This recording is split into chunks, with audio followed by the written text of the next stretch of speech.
Makaba kadilma kana furo qulqulluu waaqa tokko ameen. Harka fuunee hordoftoonni amantaa Ortodoksii Tawaahidoo marti keessan biyyaadhaaf biyya keessaa kan jirtan baga kabaja ayyaana argamuu fannoo gooftaa keenya Yesuus Kiristoos kan bara 2018 nagaadhaan ittiin isin ga'e jecha. Egaan har'a ayyaana kana sababeeffachuudhaan keessumaa kabajaa guyyaa irraa kana dhimma argamuu fannoo yaadannoo isaa kabaja isaa kanarratti olii wajjin haasa'uudhaaf barachuudhaaf dubbachuudhaaf keessumaa kabajaa isiniif qabadhee dhiyaadheetan jira. Kanaaf isaan waliin ol sin barsiiseen gara keessanitti deebi'aa hanga xumuraa sagantaa keenyaatti nu waliin tura.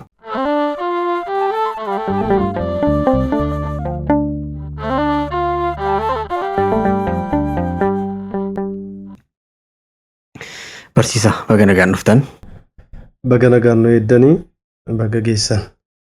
Egaa barsiisaan maatii keenya maatii Sabaayif Poodkaastiidhaaf maqaan keessan eenyu akka ta'e ga'een hojii keessanii kana mee maatii Sabaayif Poodkaastii wajjin ol bara. Tolee maqaan kiyya Hayyuu Afaanii Taamiraat Indiriis naan jedhanii mana amantaa Ortodoksii Tawaahidoo kutaa biyya lallaba magaalaa Shaggaritti qindeessaa kutaa lallaba wangeelaa kutaalee magaalaa Koyyee Facceef Galaan. Egaa maatii Sabaayif akkasuma amantoonni hordoftoonni amantaa Ortodoksii addunyaa manarra jiraattan hundi keessanuu baga ayyaana yaadannoo argamuu fannoo gooftaa keenya Yesuus Kiristoos kan bara 2018tiin nagaadhaan fayyaadhaan isiniin ga'e. Ameen. Egaa hordoftoonni keenya akkuma hamma dhageessan Hayyuun Afaanii barsiisaan Taamiraat ga'ee hojii isaanii hundumaa nutti himanii jiru. Egaan hanga xumura sagantaa keenyaatti akka nu waliin turtan isiniin jechuun jaalladha. Egaa mee barsiisaa ayyaanni damaraa maaliif kabajama? Tolee egaa ayyaana fannoo kabajuun fuulduratti argamuu fannoo kabajuun fuulduratti guyyaa waggaa waggaatti gaafa fulbaana 16 ayyaana damaraadha kan nuti kabajnu. Egaa damaraa jechuun kun jalqabuma maqaan isaa hiikamuu qaba. Damaraa jechuun mukoota ifa kennuu danda'an walitti sassaabanii walitti qabanii walitti makanii ifa akka isaan nuu kennaniif bakka tokkotti dhaabanii walitti qabuu hiika jedhu qaba. Ayyaanni kun egaa guyyaadhuma gaafa guyyaa 16 sana haalli inni ittiin kabajamu sababa walitti qabamuu mukoolii sun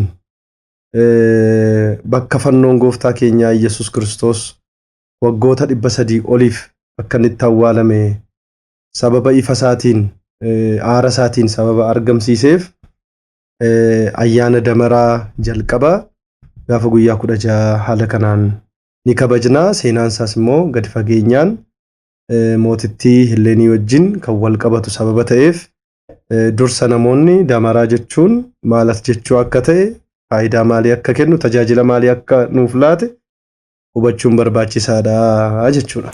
Egaan akka mana kiristaanaa keenyaatti wanti hundumti gaafa godhamu sababa mataa isaatiitti kan inni qabu. Fakkeenyaaf amma gaafa guyyoota gaafa ayyaana damaraa kana kadhannaan hin godhamaa luboonni akka mana kiristaanaatti bakka jiran hundumaati fannoon gadi ba'ee bakka jiran hundumaati walitti dhufanii sirni muka jiidhaaf wanta jiru walitti fidamee gubanii aarsuun ni jiraata. Isaan akkasii kun gubuunsaa yookaan immoo erga gubatee booddee faayidaan isaa maalidha? Sababni inni godhamuuf sababa maaliitiif kan inni gubamu? Bareeda gaafii gaariidha kanatti nu kaaste. Egaa guyyaa damaraa jennee fulbaana 16 manni kiristaanaa waa'ee argamuu fannoo gooftaa keenya Yesuus Kiristoos sababeeffachuudhaan guyyaa 16 sana kan ishiin yaadattu namoota waa'ee argamuu fannoo kanaatiif jecha gatii guddaa kaffalan.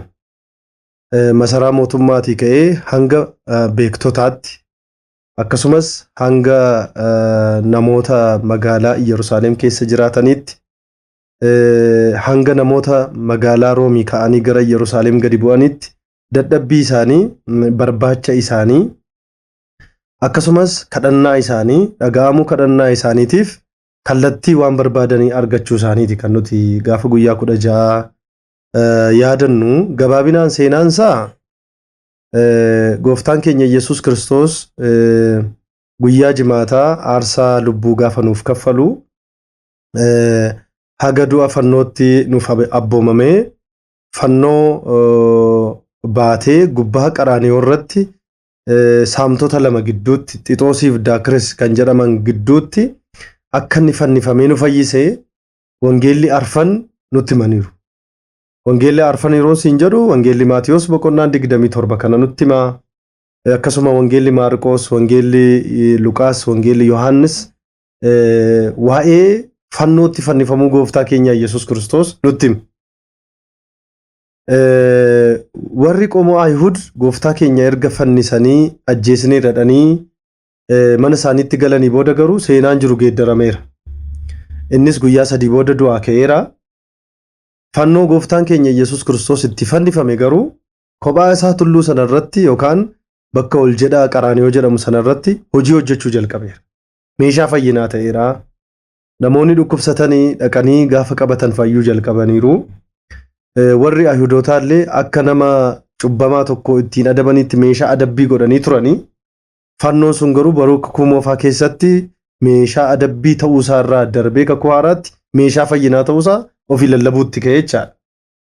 Meeshaa geeddarame, meeshaa humna ta'e, meeshaa nageenya ta'e, meeshaa dhiiga Kiristoosiin qulqullaa'e gaafa ta'u ilaalaniiti kiristaanummaa kana akkumaan balleessuu sababa barbaadaniif fannoo gooftaa keenyaa Iyyasuus Kiristoos qaraaniyoo tulluu gubbaa sanarratti tulluu gurguddaa 3 qopheessuudhaan fannoo gooftaa keenyaa Iyyasuus Kiristoos walii wal dhaalchisanii akka namni nagarreef akka namni ittiin hin fayyineef waggoota 300 awwaalanii nuun jedha. Seenaan mana kiristaanaa keenyaa akka addunyaatti qabnu jechaadha. Egaa fannoon kun gaafa awwaalamu seenaaf taatee hedduun darbeera. Fannoon awwaalamee bakkisaa akka irraanfatamuuf immoo gataatu itti gatamaa ture. Gataan gaafa itti gatamu waggoota hedduu gaafa turu tulluu ta'e jechaadha. Bakki sun bakka waa gatame qofa utuu hin taane bakka tulluu ta'ee gaara ta'ee jaarraa waggaa 300 guutuu manni kiristaanaas bara isheen ari'atamaa turte sana keessatti fannoon gooftaa keenya Iyyasuus Kiristoos erga ittiin fannifamee booda hojii isaa yeroo hojjetu waggaa 300 garuu namoonni dhoksaniiru. Egaa fannoon gufannaa qabaa nuun jedha. Egaa Phaawulosis gufannaan fannoo ka'eera nuun jedha. Gufuun fannoo ka'eera nuun jedha. Gaafa fedhu Waaqayyo haadha mooticha Qosxanxiinoos sadaffaa magaalaa Roomirraa kaasuudhaan seenaan isaallee bal'aadhaan gabaabsee sitti himaa. Mootittiin kun Waaqayyo lolli fannoo Crusade yeroo Roomaa wajjin taasifamuu milmishee yeroo injifatu mallattoo kanaan yeroo mo'u waa'ee mallattoo fannoo kana gaafa beektota gaafachuutti ka'anii fannoon Kiristoos ittiin fannifamee jaarraa dura ifa ta'ee ture fayyisaa ture waan jedhamu gaafa dhageessu gara Yerusaalem deemte ishiinis kiristaanummaa kana hin simatte wangeela sin baratte waa hedduu erga simattee booda fannoo gooftaa kana maafan hin barbaadu jette. Fannoo gooftaa kana barbaadnee arguu qabna jechuudhaan ajajni masaraa mootummaa keessaa gaafa ba'u gabaabsinee gaafa laallu gaafa guyyaa 16 fulbaana jechaadha beektota Aminoosiif Kiraakos jedhaman argatteeti isaaniin gaafatte mariisiste. Fannoon gooftaa Iyyasuus biyya kana keessaa dachee kanarra tulluu kanarra eessa kaa'amee jira isin beektu meenatti himaa jennaan itti mudidan sodaatan. Sababni isaan sodaataniif ishiin Roomii dhufte. Haalli yeroo sana tures kiristaanummaan baay'ee ulfaataa waan ta'eef. Kiristaanummaan ari'atamaa jira. Balballi mana kiristaanaa cufamu baratti jedhamedha. Maaliif nu gaafatti laata jechuudhaan yeroo isaan yaaddaan beekaa Kiraakos jedhamu kana ittoo soogidditti baay'ate erga nyaachiste booda mootittii sababa taateef gaaffii koof hammati deebiin alaattutti yeroo inni bishaan dheebotu bishaan dhowwatte. Innis akka fedha Waaqayyootti namoonni kan natti manis anis kanan dubbisee argu anis kanin amanu Waaqayyo wanta barbaannu gaarii nutti mul'isuu hin danda'atoo mee Waaqayyoon haa kadhannu luboonnis haa waamamanii kanaaf damaraa kana saksila jennee gogaasaas jiidhaasaas walitti haa qabnu mee ixaanas fidii ixaana foorii gaarii qabus fidiiti Waaqayyo wajjin walitti dubbannaa kadhannaadhaan ixaana keenya aarsinaa bakka fannoon sun jiru ixaanni sun nutti mul'isa jechuudhaan seenaansaa gabaabaadhaan asii ka'eeti kadhannaa beektotaa akkasumas kadhannaa qulqullootaatiin ixaanni sun gaafa aarsamu ifi sun erga ifa of kennee booda ixaanni sun immoo deemee bakka qaraaniyoo bakka gataatti fannoon Kiristoos bakka jiru adda baasee isaanitti himee jechaadha. Ayyee dhugaa dubbachuudhaaf iccitii guddaadha kuni kaayyoon iccitii guddaan guyyaa gaafa damaraa galgala mukni jiidhaadhaa fi harri ixaanaa walitti qabamee ol ba'u suni iccitiin isaa guddaan isa kanaa harra achirraa haaru sun bakka sana bu'ee akka inni bakka dhokate bakka fannoon dhokate sun nuuf mul'isu akka ta'e dhugaa dubbachuudhaaf barnoota guddaa argannee jirra. Gamoo kanaani damaraa jechuun ida'uu akka jechuu itti fakkaata. Damaraa jechuun gaafa hiikamu afaan maalitti mee damaraa kan jedhu kun afaan Oromooti. Damaraan afaan Amaariffaati jechuma afaanuma Amaariffaati walumatti dabale jechaadha. Walitti eda jechaadha yaa. Sila akka tikaaste muka jiidhaas muka gogaas muka qallaas muka furdaas walitti dabalanii itti haara ixaanaa duukaa kadhannaa luboota akka ta'uu fi walitti fiduu walitti qabuu walitti dabalanii qopheessuu waan jedhamu. Yeroo baay'ee maaliifan kana kaasee amma fakkeenyaa fi guyyoota ayyaanaa kana guyyoota yaadannoo ayyaana fannoo damaraa kana masqala gumnadha namni baay'een. Kanaaf masqala gumna isa jedhu kanaaf hubannaadhaaf akka ta'utti jedheenna jechamuumti akkas jedhu damaraatu damarama jedhama malee amma barsiifata yeroo tokko jiru isa kanarratti kanaaf akka isin hubachiistan kanan barbaadeshidha. Qabxii gaariidha. Masqala hin gubnu yaa'u masqala jechuun fannoo jechuudha ayyaanumadha isa boodatti deebi'uu hin dandeenya. Guyyaa gaafa 16 garuu nuti damara inni jennu maal seete amma akka biyya keenyaatti xomboorri walitti qabame mukis keessa seeneeti bakka dirree guddaa irratti har'as mukii qaxxaamuraa bifa fannootiin dhaabatu sun damaraa jedhama. Yeroo abiddi sun aaree sirni galateeffannaa akka mana kiristaanaa keenyaatti sirni qulqulleessaa kadhannaan akkasumallee wantoonni hundumtuu erga raawwatee booda har'as abiddi sun erga boba'ee ifa fannoo nu mul'isee booda waggaan nu ga'e jedhanii muki kufu jira. Muki kufu sun bakka tokkotti damaraa inni jedhamu isa. Kufeeraa achirraa fuunee mallattoo fannoos adda keenyatti harka keenyatti jedhamu damaraa dhaqnee gubna jenna malee masqala gubnaan kun xiqqooshee yaada hundumtuu irratti walii galu natti hin fakkaatu. Ayyee hani mataan kee illee yeroo baay'ee kana gatiin dhaga'uu fi yeroo baay'ee oolna jalaa rukuta. Kanaaf tarii namoonni akka koo masqala gubna jedhan fuula duraaf illee kan gubamu damaraadha jechuudha. Damaraan egaa gubamee booddee ayyaanni fannoon immoo akka hin argamuuf mallattoon fannoo irra keessatti godhamu sun immoo ayyaana guyyichaa kan ibsu akka ta'edha malee kan gubamu walumaa gala damaraa akka ta'e asumaan hordoftoonni keenya akkasin hubattan illee barumsa guddaa akka nuuf ta'u abdii guddaan qaba. Egaan mee ayyaanni damaraa kun gaafa kabajamu akka sirna mana kiristaanaa keenyaatti haala kamiinii hubannoo waliigalaadhaaf akkuma nama jedhe kana fakkeenyaaf amma sirni mana kiristaanaa keenyaa gaggeeffamu jira sadarkaa jalqabarraa kaasee hanga xumuraatti wanti godhamu jira.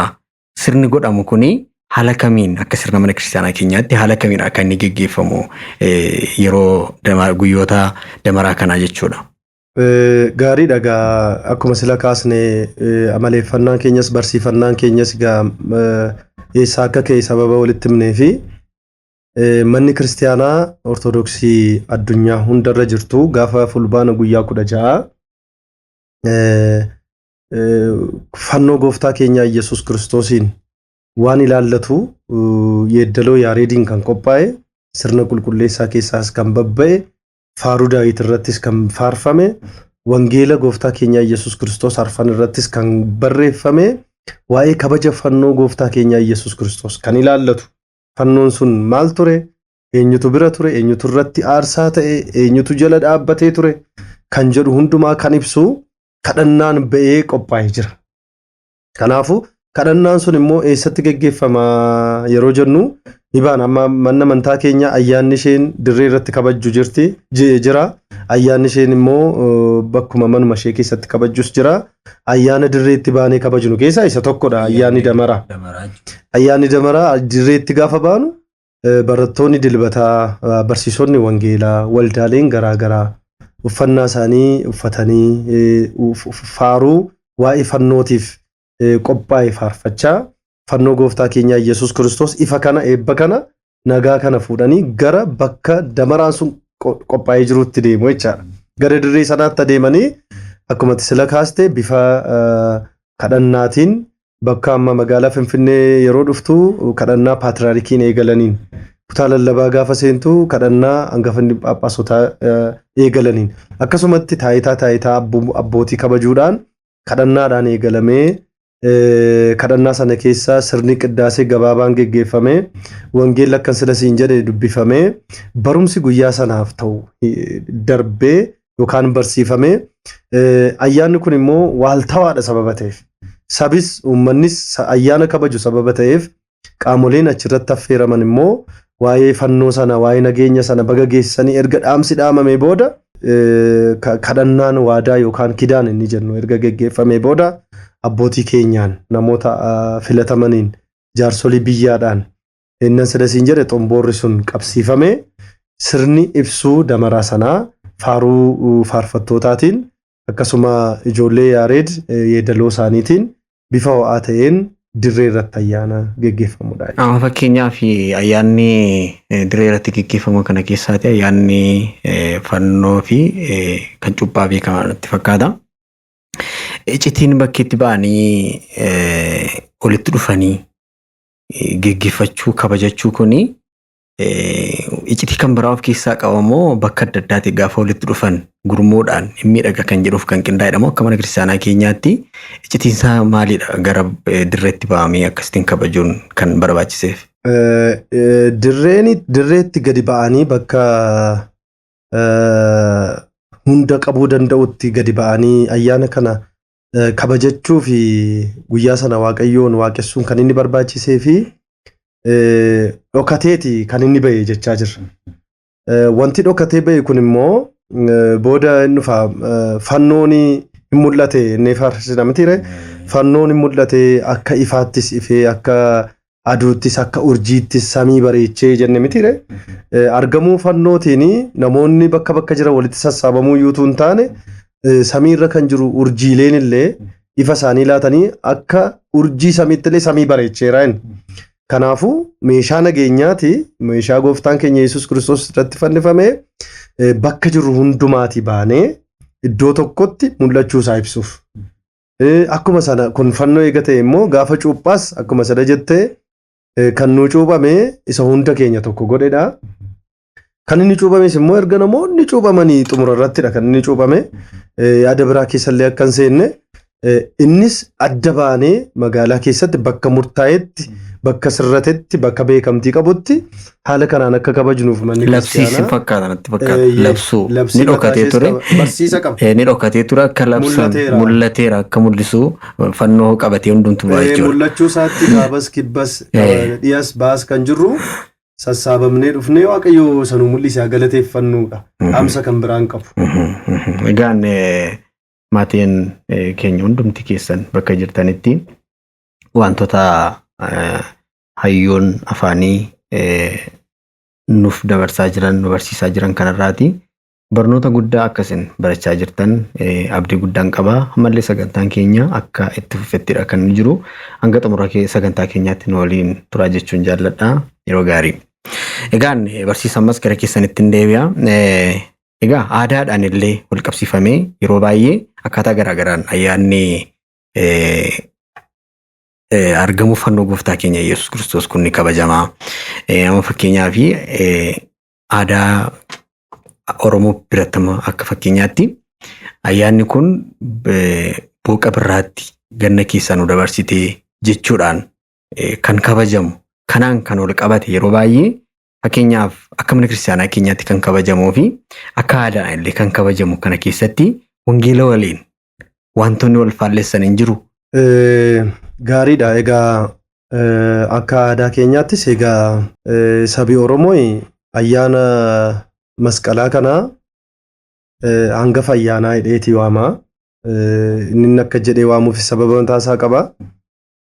Sababni guddaan gaafa hayyuu beektota abbootii keenya gaafannu akka sila kaastee bacaqii gannaaf dukkana gannaa darbinee booqa birraatti ifa birraatti yeroo gaariitti yeroo ililiitti baanee yaa waaqsi haa galatu jechuudhaan dukkana gannaa sana yookaan bacaqii gannaaf dukkana dabarsan sana guca isaanii ibsatanii ifa isaanii baattatanii bari'uu lafaa akkasumas qooruu dachee akkasumas bacaqii keessa ce'u. Bacaqiin egaa waa hedduu of keessaa qaba. Kan nama mucuceessu isaa, kan nama kuffisu isaa, tarkaanfiif hin mijatu waa hedduudha. Kun iccitii mataa isaa danda'e qaba.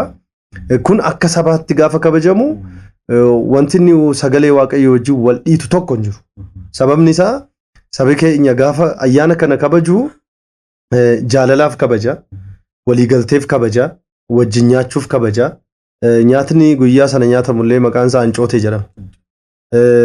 Walii wajjin nyaatee dhugee waaqa isaa galateeffachuuf hamma ta'etti fannoo sababeeffatee cubbuun hojjetin malee akka barsiisa macaafa qulqulluutti bakka kanatti badii qaba yookaan waaqeffannaa addaadha waan jedhamu karaa ayyaana fannoo wanta argine hin qabnu. Kanaafuu kitaaba wajjinis gaafa wal bira qabamee ilaalamu dhiiga fannoo isaa irratti lolaa seenii nagaa taasiseedha miti qulqulluun Phaawulos. Efesoon irratti dhiiga fannoo isaa irratti lolaa seen nagaan taasise.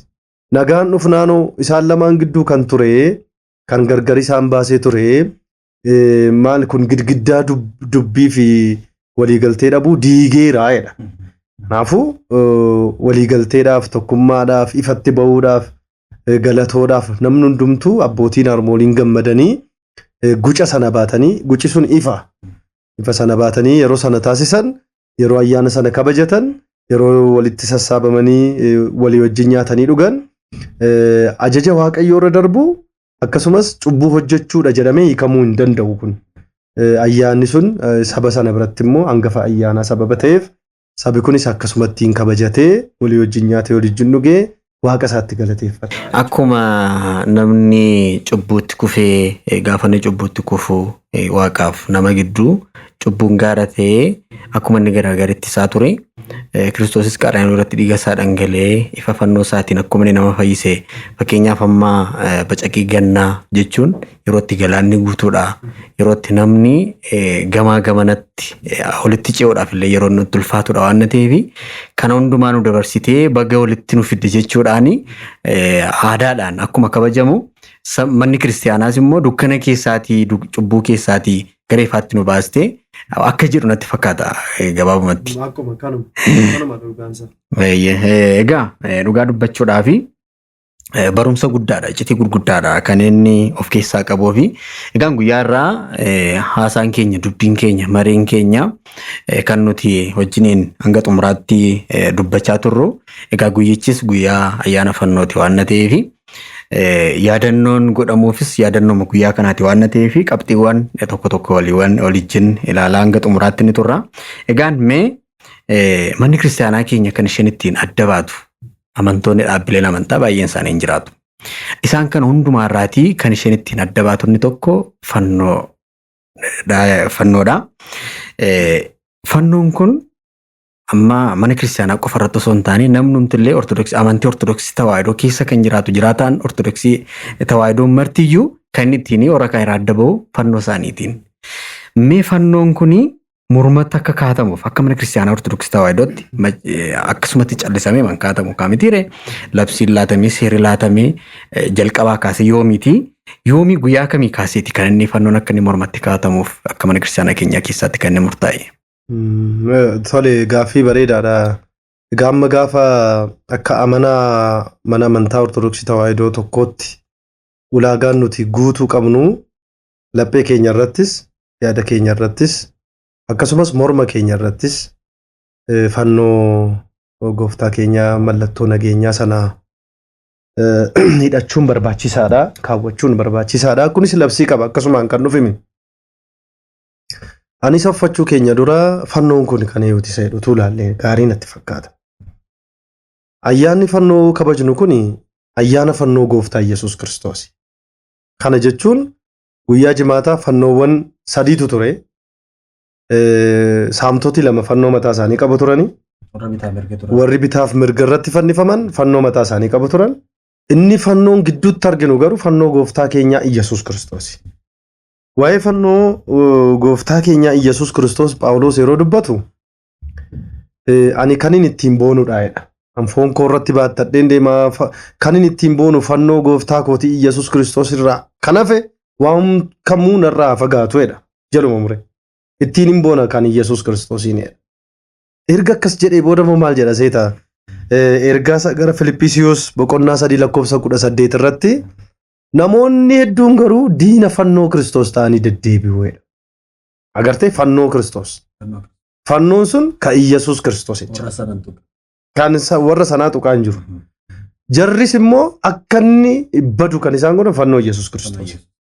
Egaa kun erga dhugaansa akkas ta'ee fannoo Yesuus Kiristoosiin Phaawulos erga dhaadateera ta'ee qulqulluun Phexros erga waa'ee fannoo lallabeera ta'ee beektonni waa'ee fannoo Yesuus Kiristoosiif koot godhanii dhaamsa gurguddaa dabarsaniiru erga ta'ee akka seenaa mana kiristaanaa keenyatti gaaffii keetti gaafannufu jaarraa 5ffaaf 6ffaa gidduutti manni kiristaanaa ortodoksii akka addunyaatti qormaata guddaa keessa seentee turte. Hundumtuu hordoftoonni keenyas akka barataniif seenaa addunyaa manni kiristaanaa keenya qabdu keessatti jaarraa 5ffaaf xumurri jaarraa 5ffaaf jaarraa 6ffaan mana kiristaanaa keenyaa fi golden ages hin jedhama yookaan golden eras hin jedhama dark ages hin jedhama.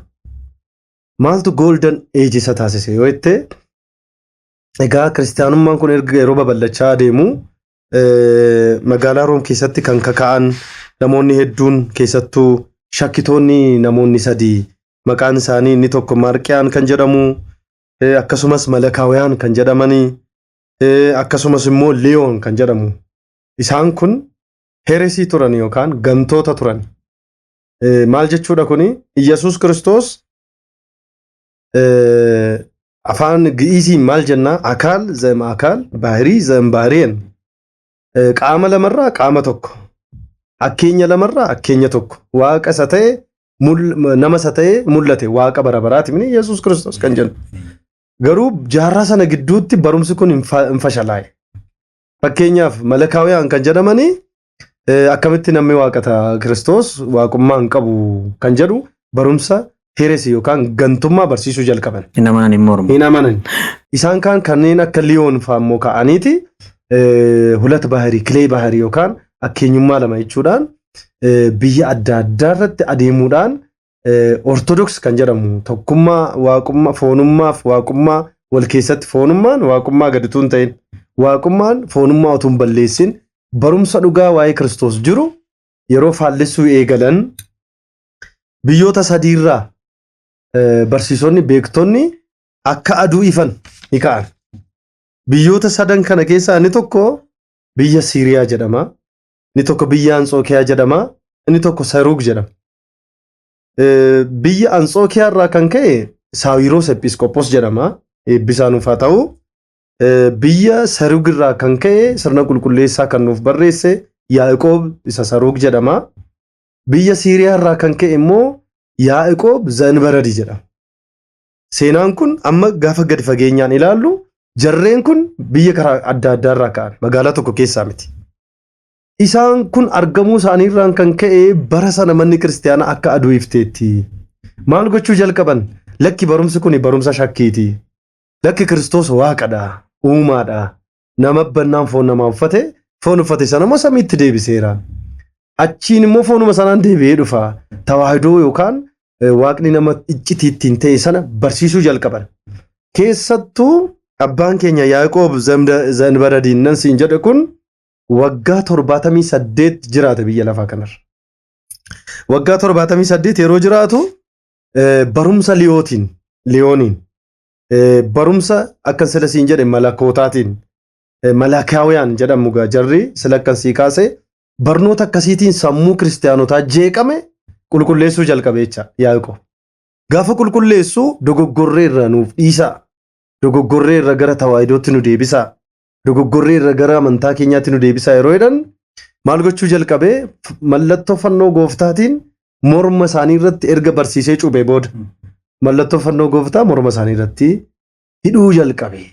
Kun namoonni kaleessa barreessanii kan nuu kennan osoo hin taane seenaan mana kiristaanaa eebbifamoo abbaan keenya kan barreessanii Abuna Gorgoriyoos eebbi isaanii nu wajjin jiraatu. Manni kiristaanaa kun akka biyyaattis seenaa qabdi, akka addunyaattis seenaa qabdi. Keessattuu manni amantaa Ortodoksii akka addunyaattis seenaa mataa ishee danda'e qabdi, akka biyyaattis qabdi. Akka addunyaatti seenaa isheen qabdu, seenaa isheen dabarsite keessaa inni tokko Yaaqoob haala kanaan amantoota barsiisee deebise, qalbii jijjiirrannaa. Barumsa isaarraan kan ka'e bara ifaatiin nan siin jedhe namni barumsa Yaaqoob jala darbe tokko hin jiru. Mormiin ishee yoo dhufe amanee deebi'a. Dogoggoreen yoo jedhes qalbii jijjiirrata. Namoota warra ofitti deebisu immoo hin cuupha ture. Tajaajilichi saffisa sababa qabuuf warra cuupheef warra hin cuupne akka adda baafatuuf mallattoos immoo jedhamte kitaabni qulqulluun warra sii sodaataniif xiyya jalaa akka isaan ba'aniif akka isaan oolaniif mallattoo isaaniif laatteedha. Faarsaadhuma guyyaa sanaadha. Daawit faarsaa isaa irratti gaafa dubbatu mallattoo fannoo godhee morma isaanii irratti isaaniif hidhaa warra baratanii ga'anii cuuphamani warra hin baranne keessaa adda baasaa fannoo itti hidhee kiristaanota taasise. Xumura irratti illee waan si ajaa'ibu maal jedhaniiti barattoota Yaaqoobiin arrabsaa turanii isin akka sareetti mormatti of keessanii deemtu mallattoo ittiin jechaa turan. Inni illee maal jedhee deebisa saree mormarraa mallattoo qabdu saree gooftaa isheetiif bitamtudha. Saree abbaa qabdudha. Barumsa karaa isaan fidan ilaali. Har'as namoonni hedduun fannoo ofirratti kaa'achuu jechuun morma keenya irratti harka keenya irratti luboonni gaafa qabatan morma keenya irra yeroo kaa'annu laphee keenya keessa hin jiru jechuu miti. Akkati gaaffii kee irratti kaastee eessaa dhufe kun amma namoonni baay'een kana dagataniiru. Yaaqoob Zanbaradii kan jedhamu beekaan nama Siiriyaa waggaa 78 Waaqayyo biyya lafaa kana irratti kan isaaf laate tajaajila eebbifamaa kanaan namoonni fannoo Kiristoosiin mallattoo godhatanii akkasaan balaa jalaa akkasaan ganuu jalaa ba'an. Balaan balaa caalu baay'ee Waaqayyoon ganuudha. Inni kaan namtolchees ta'uu danda'a, inni kaan uumamaanis dhufuu danda'a. Waaqayyoon ganuun garuu balaa guddaadha waan ta'eef balaa sana jalaa akka ba'an lammata immoo fira Waaqayyoo akka ta'aniif mallattoo fannoo morma isaanii irratti isaaniif hidhaa isin cuuphamtaniittu kana booda jireenya kiristaanummaa hundee gadi fageeffattanii guddachuutu isinirra jira jechuudhaan Yaaqoob Zanbaradii kan jedhamu eebbisaan faana haa ta'u mana kiristaanaa keenyatti yeroo baay'ee seenaan isaan dubbatamu garuu tajaajilli isaa bu'iinsi isaa akkasumas barreeffamni isaa mana kiristaanaa keessatti ni arganna.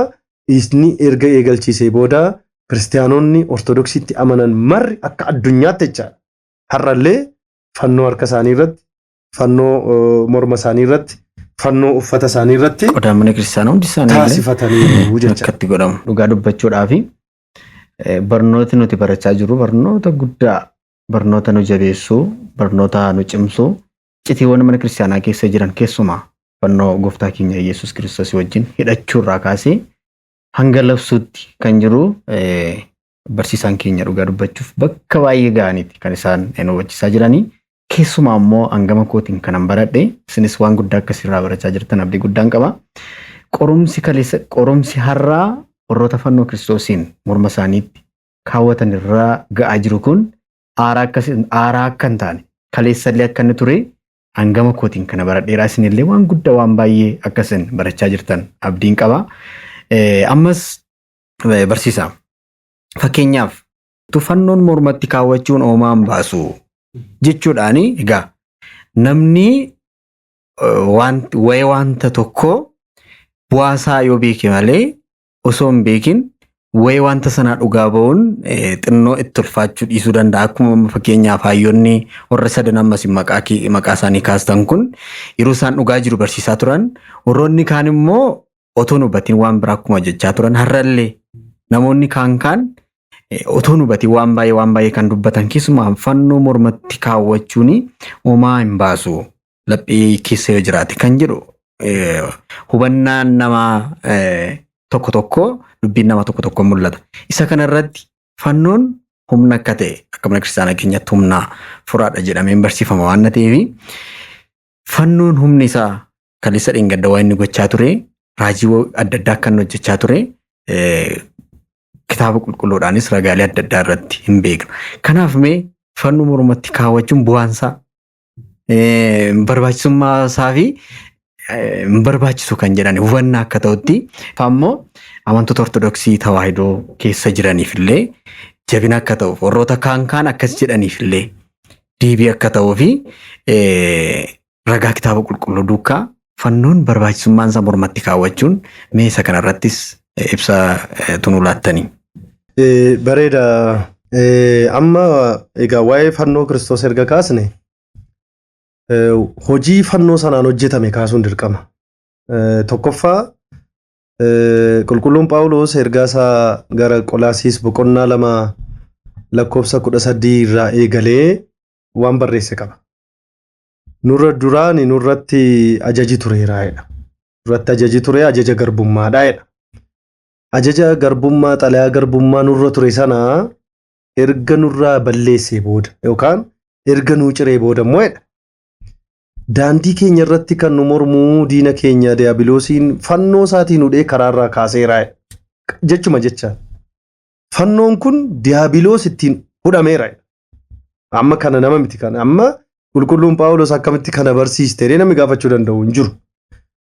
Fannoon Iyyasuus Kiristoos diiyaabiloosiin hudhee namoota Kiristoositti amanan daandii qajeelaarra akka isaan adeemaniif meeshaa ittiin diiyaabiloos injifatame ta'uusaa kakuu haaraarra sagalee jirutu ergaa Phaawulos gara saba Qolaasiis irratti barreeffametu nutti hima.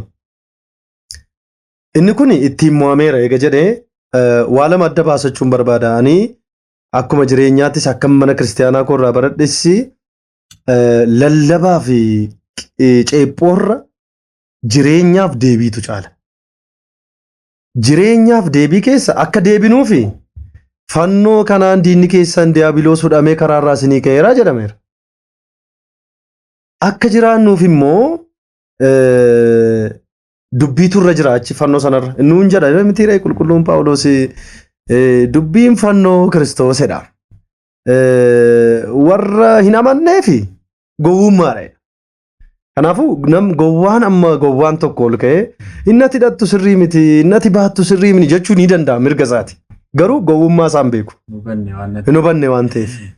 Nuti warra amannuuf garuu humna waaqayyooti jedha yaadi. Humni waaqayyoo waan guddaadha bee. Nuti warra amannee jirruuf warra amanneef humna waaqayyooti.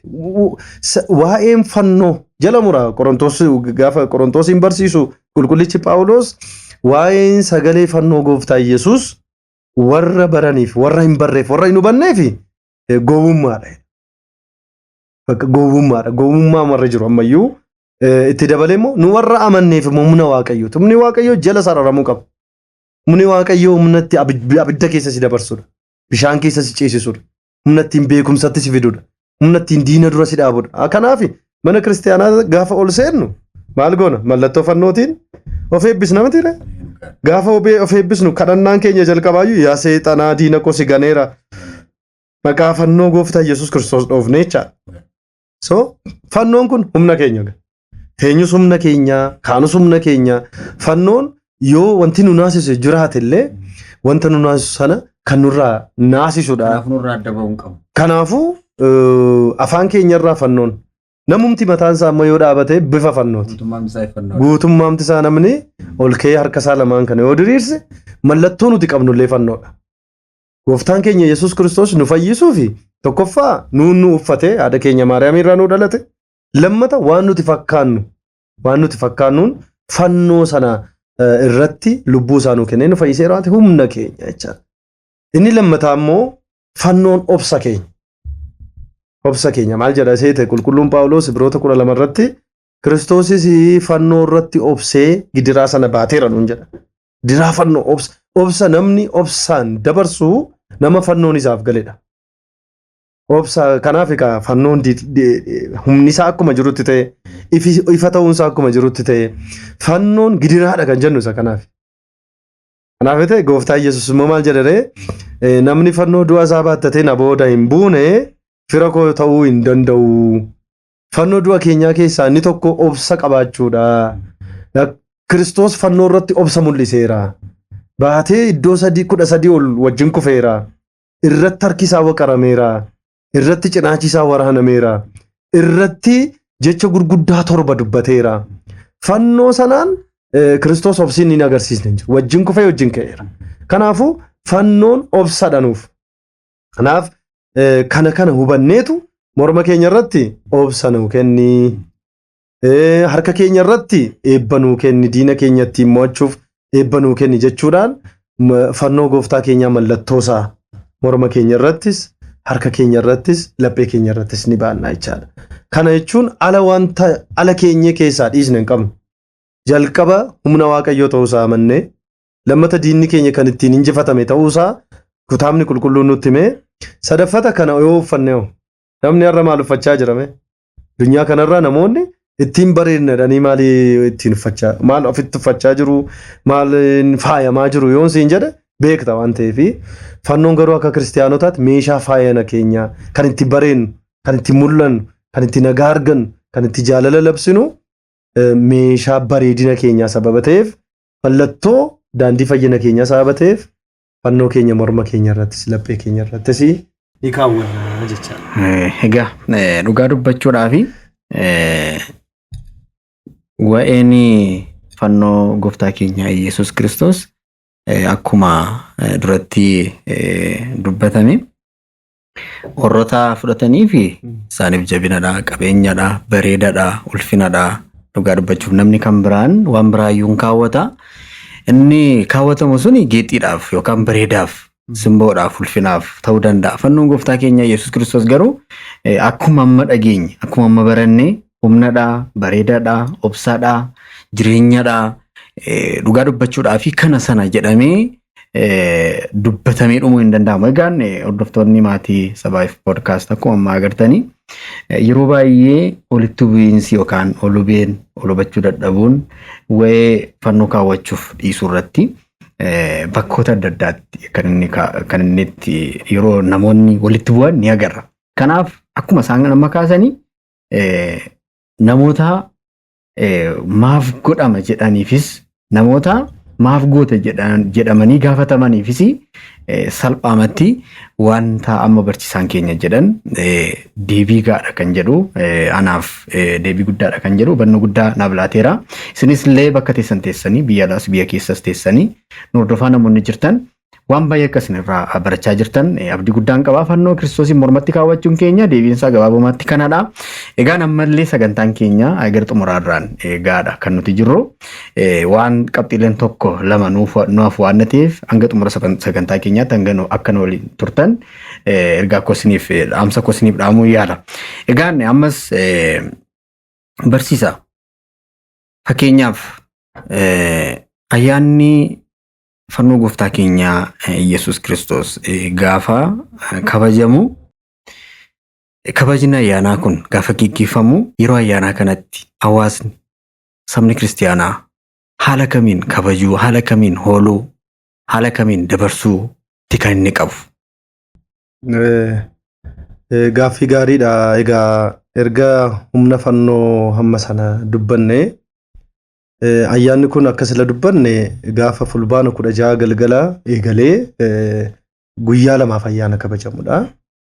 guyyaa lachuu ayyaanni kun bifni ittiin kabajamu bifa afuurawaa ta'edha akka mana amantaa keenyaatti akkan sila sinii kaasuu yaaleef waa'ee dhimma fannoo gooftaa keenya Yesuus Kiristoosiin ilaalchisee raajonni kan isaan raajanii bartoonni kan isaan barsiisanii gooftaan kan inni barsiise beektonni kan isaan barreessan hundi adda ta'ee itti lallabama yeroo hundumaa lallabamu jechuu miti kun wanti hundumaa keenya fannoodhaan eegalama fannoodhaan xumurama waan ta'eef mallattoo isaatiin waan ta'eef kanaafuu kiristaanonni amantoonni keenya abbootii keenya mana kiristaanaatti gaafa guyyaa 17 sanaa halkan wal ga'uu sirni maahileetii sirni qulqulleessaa erga raawwatee booda kiristaanonni keenya uffannaa isaanii mallattoo fannoo qabu uffannaa isaanii adii babbareedaa uffatanii gara mana kiristaanaa dhufan immoo mana isaaniitti ni deebi'u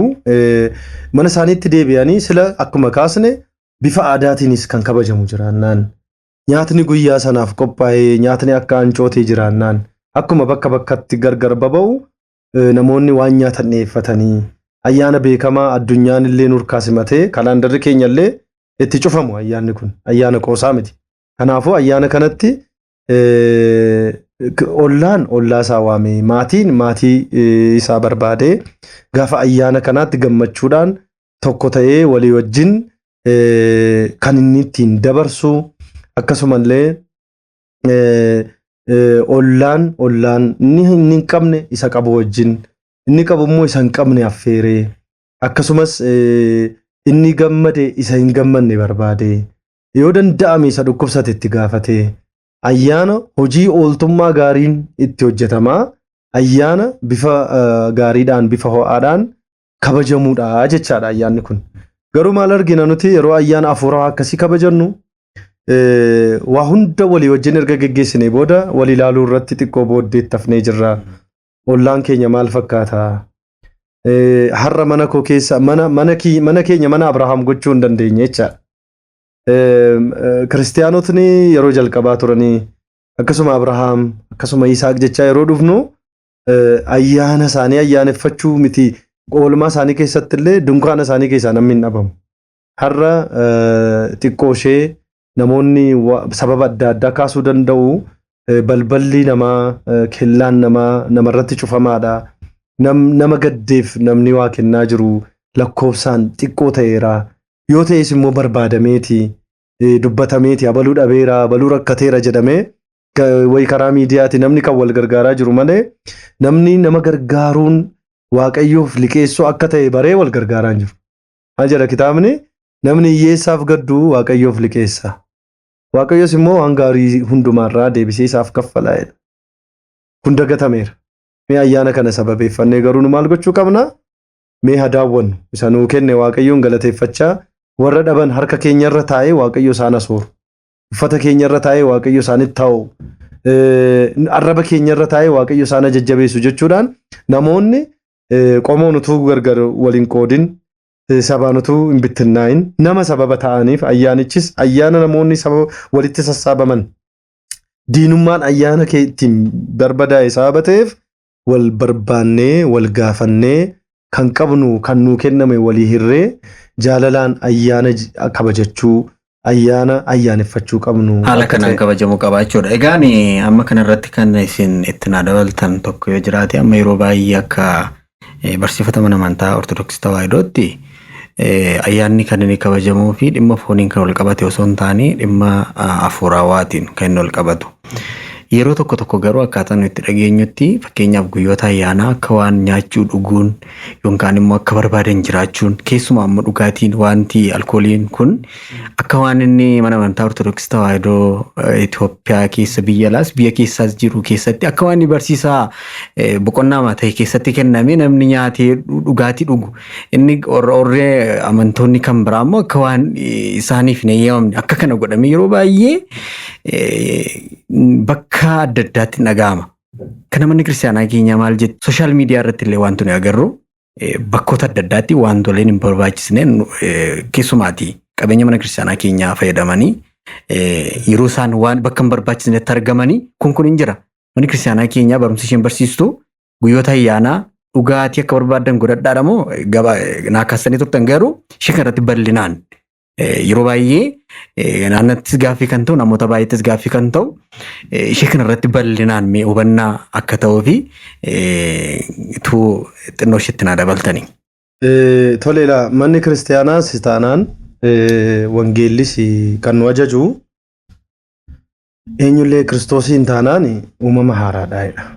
Wanti moofaan darbeera jira qulqulluun Paawulos waggaa haaraa simanne mitiire akka waggaa haaraa simanne kanatti immoo dhufnee ayyaana masqalaa argamuu fannoo gooftaa keenya Yesuus Kiristoos yeroo yaadannu waggaan darbe barii darbe nu ga'a jechuun dirqama. Abbaan keenya keessattuu qulqulluun Phexros immoo ergaa isaa jalqabaa boqonnaa 4 irratti lakkoofsa 3 irraa eegalee nuu kaa'eera nuuf amma. Kun wanta kaa'amee jiru wajjin walii galuudha kan nu barbaachisu. Maaltu nuu kaa'ame? Jechuma jechaan yoo dubbisne akka fedha namaatti barris hin jiraattan hin ga'a. Kana booda akka fedha namaatti hin jiraatina. Akka fedha Waaqayyootti garuu jiraadha. Barrisin akka warra Waaqayyoon hin beekneetti jiraattan darbeera. Achi keessa maaltu jira? Alalummaan jira, machiin jira, waaqa tolfamaaf jilbeenfachuun jira. Qulqulluun Phexros qabxiidhaan kaa'a waan kana. Kanadha addunyaatti kennuu kan qabnu nuti. Wangeelli maal nu jechaa jira? Kiristoos akka inni dhiphina fudhate, akka inni isiniif jedhee rakkate, akka inni nama haaraa, waggaa haaraa, guyyaa haaraa akka taataniif kaffaltiin isiniif kaffalee kunoo inni isa meeshaa godhaa hidhadhaa nuun jira Phexros. Isumadha kan isin hidhachuu qabdanii. Kanaaf eega isa hidhattan immoo akka fedha namaatti hin jiraatina. Akka namni jedhutti hin jiraatina. Akka namni kaa'utti hin jiraatina. Akka Waaqayyo fedhutti garuu jiraadha.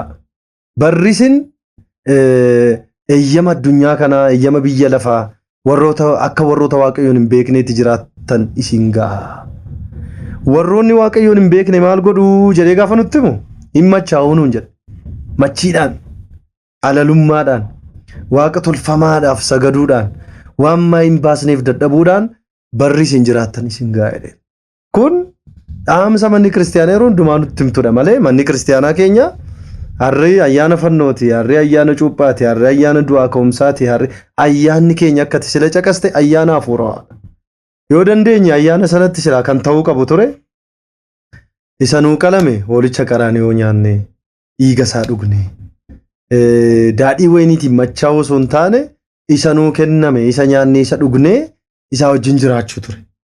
Hamma isa bira namoonni baay'een immoo kanaan kan kabajanis jiru.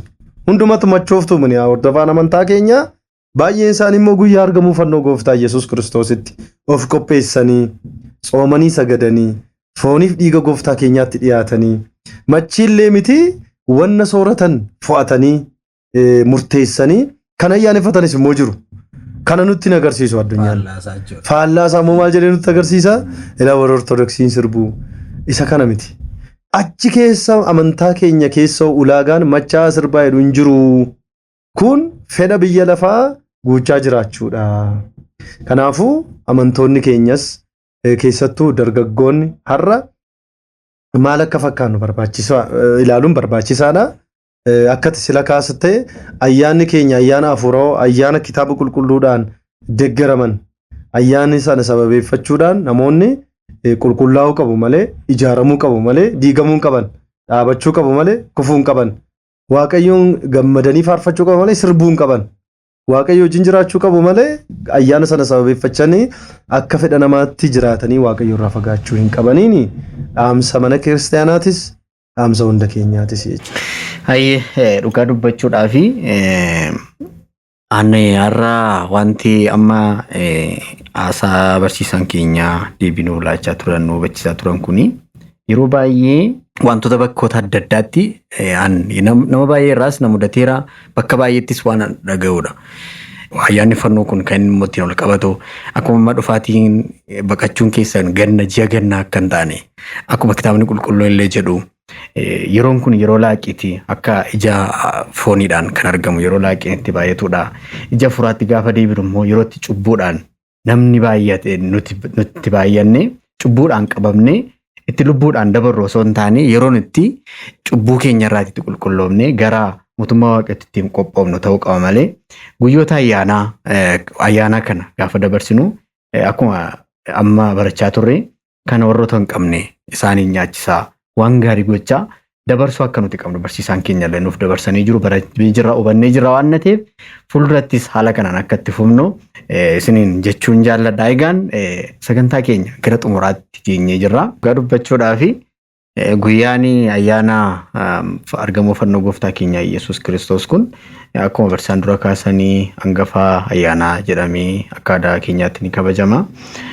Akka mana kiristaanaa amantaa Ortodoksii Tawaahidootti immoo haalaan ittiin yaadatamu bal'inaan hanga sa'aatii kanaatti walii wajjin haasaa turreerra. Egaan bakka jirtanitti ayyaana kana ayyaanni nagaa, ayyaanni kan jaalalaa, ayyaanni kan quufaa, kan eebbaa, kan qalbii jijjiirannaa, kan mootummaa waaqayyootiin dhaaltan isiniif haa ta'u jechuun jaalladha. Xumura irratti ergaa xumuraa hordoftoota keenyaafis nama dhaamtaniifis yoo qabaattan. Ergaan keenya xumuraa hordoftoota amantaa Ortodoksii biyya keessas biyya alaas jiran hundumaaf akkasuma immoo maatii sabaa'iif miidiyaa kanaafis akkasumas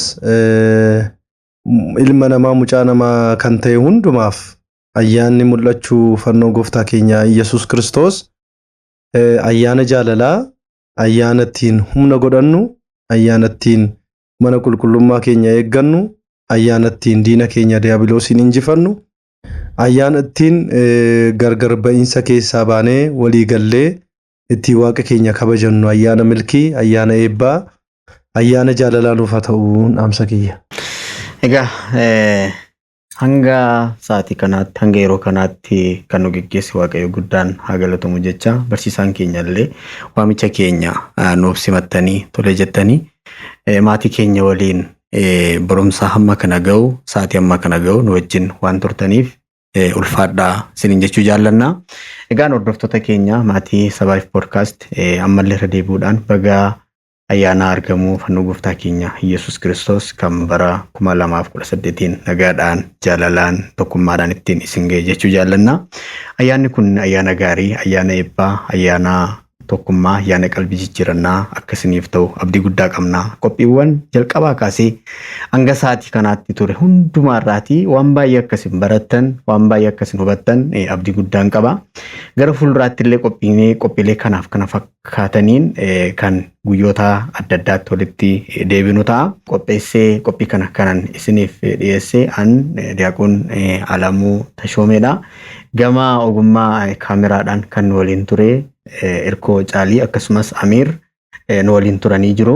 Qophii keenya afan guyyoota kan biraadhaan hanga walitti deebinutti nagaatti nu tura. Ayyaanni kan eebbaa kan milkii isiniif haa ta'u.